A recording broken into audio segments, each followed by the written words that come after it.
My name is Aydin Kennedy, and I'm 34 years old.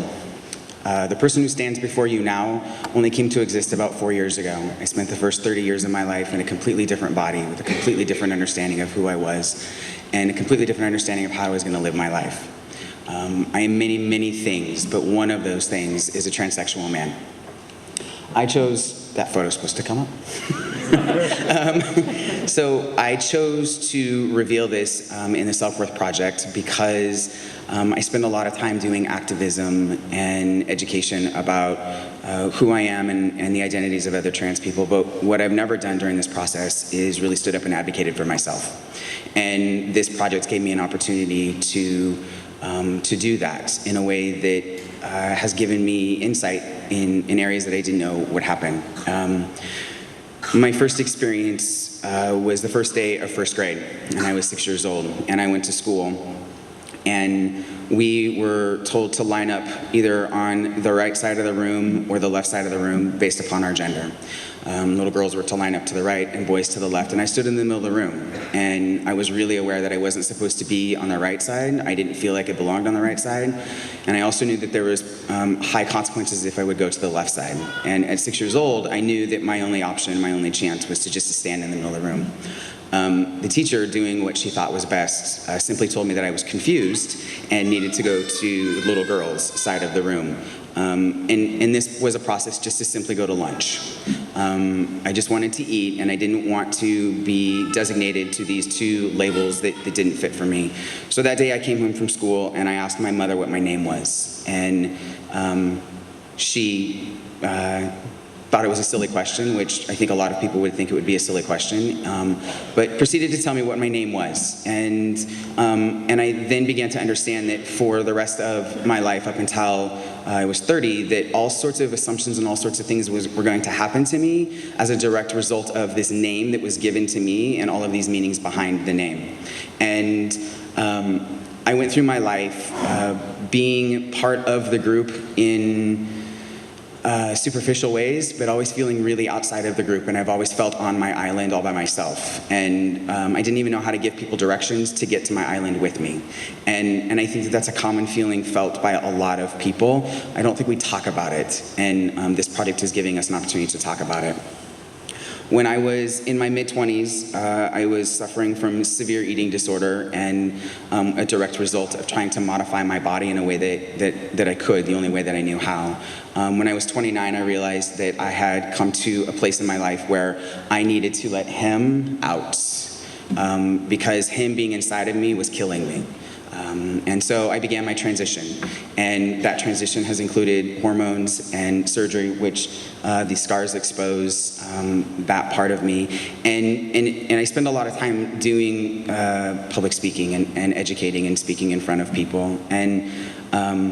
But what I never really talk about is how every single day can still be a struggle. There are parts of my life and parts of my experiences that, unless you are transgender or you are somebody who has gender incongruencies, you'll never really understand. And the level of potential fear that even having this picture up and having it be part of Tommy's project is a risk that I take, because my life could be cut short as a direct result of someone disagreeing with who I am. And that's a risk that I'm willing to take, because there are thousands of people all over the world, not just transgender people, but that are being bullied and being harassed because of who they are.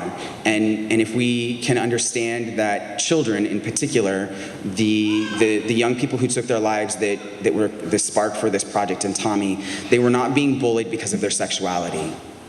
They were not being bullied because of who they actually were attracted to. They were being bullied because of how they were performing their gender. They were being too effeminate, or they were being too masculine, or they were being too something. And if we understand that, we understand that all of our well-being is tied up in that. All of us. All of us live within these really tiny, tiny boxes of how to be a man, how to be a woman, how to be transgender, how to be something different. And if we can understand that if we can broaden that box for ourselves, we broaden that box for the young people. And by doing that, we drastically impact the quality of our lives and the lives of children in our society. And that's really worth it. And that's one of the reasons why I did this project with Tommy.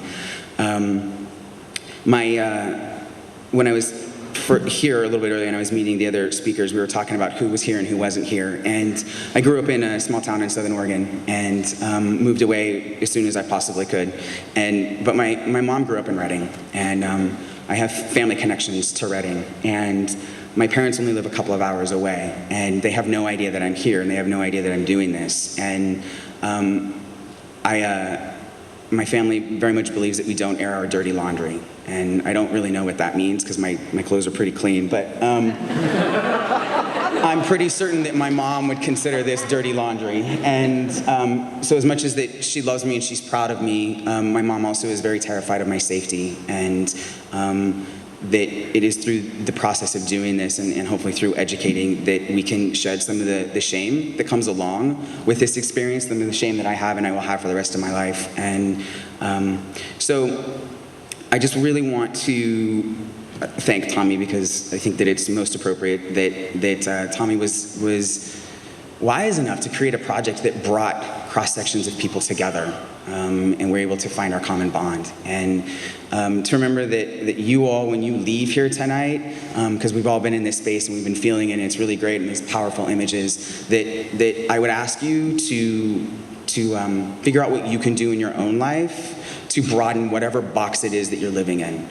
And the boxes of the people that you love, broaden those boxes so that other projects are not created as a result of the lost lives of young people.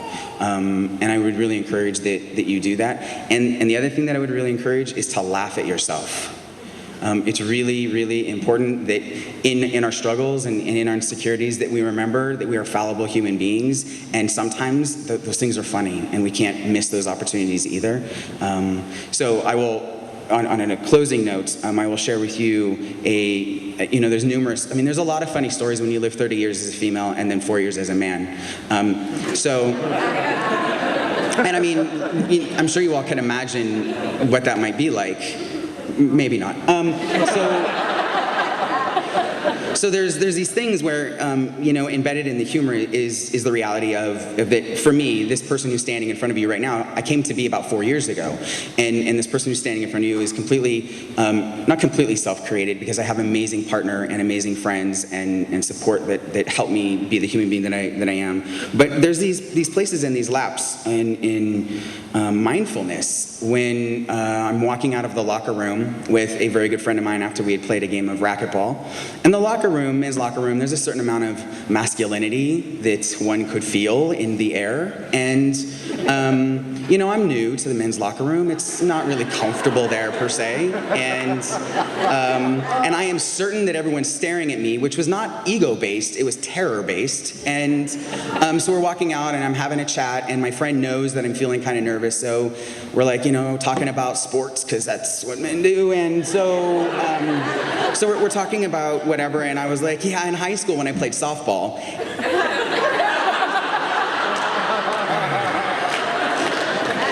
So my good friend turned to me and was like, dude, no.